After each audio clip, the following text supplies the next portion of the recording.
It turned out that getting out of Zambia was a lot easier than getting in. After a quiet border crossing at Mbala through what looked like a farm gate, we entered Tanzania, the land of Lion King scenery, lakes, Mount Kilimanjaro and the Swahili coast, to name but a few. Making our way over roads that are much better than its southern neighbour, we stopped up in Sumbawanga, where we could start practicing our Swahili in the markets. Our first leg in Tanzania involved driving through its lesser visited western region to the Ugandan border in the north.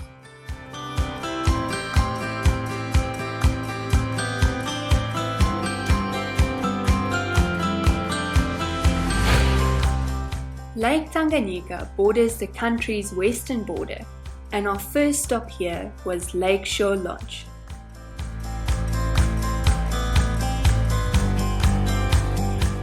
Here we camped under huge mango trees,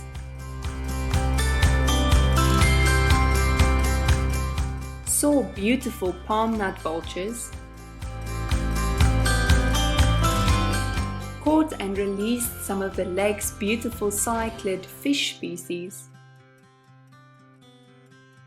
and took in the amazing views over this massive lake with the DRC mountains in the backdrop.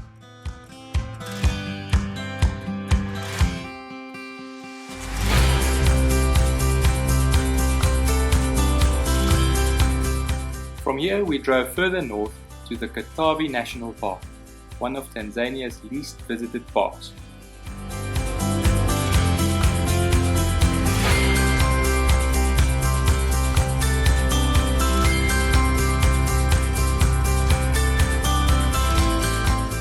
Here we got our first taste not only of the country's eye-watering park fees, but also of its natural splendor.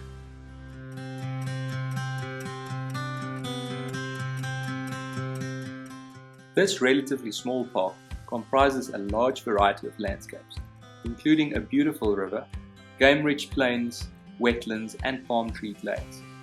During our visit we did not see a single self-drive tourist, but plenty of wonderful species.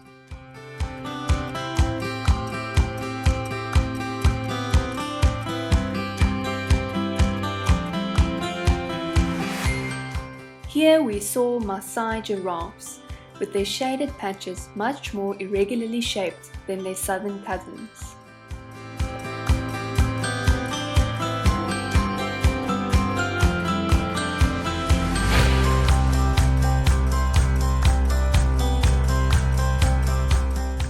Did you know that Katavi sports the world's highest density of hippos, particularly in the dry season?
We were lucky enough to also find a pride of tree climbing lions.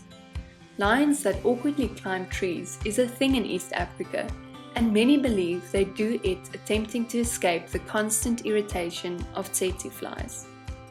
Whatever the reason, it is fascinating to find these large tawny cats behaving like leopards, since we are more accustomed to their southern African cousins under thorn trees.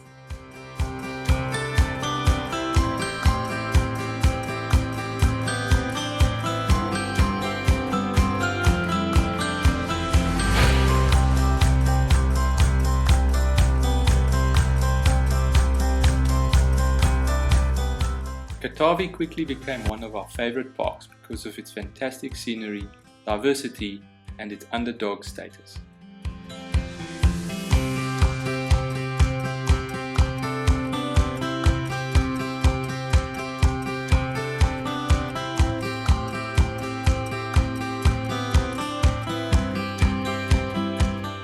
Located further up on the shore of Lake Tanganyika, Kigoma is a fascinating town.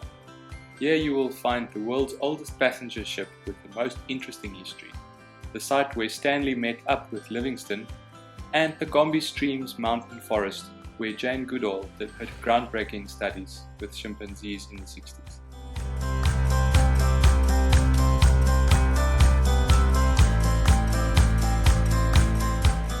We decided to stay at Jacobson's Beach for a few days to do some laundry, catch a Tanganyika perch, and celebrate Dio's birthday in style.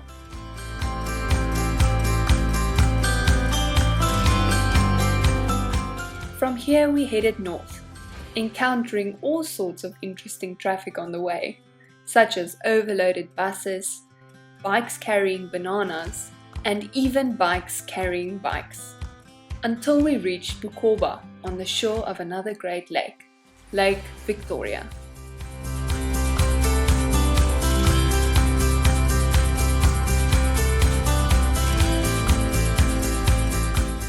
After a long day of getting lost, driving through muddy banana plantations, and encountering dense clouds of mosquito-like lake flies, we found a beautiful B&B where we restored the spirits with local beers and a hearty stew.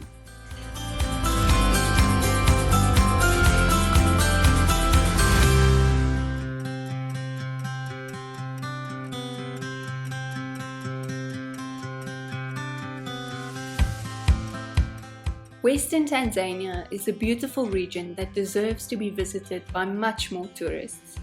We will remember it as our very first taste of Tanzania, a country we cannot wait to explore further.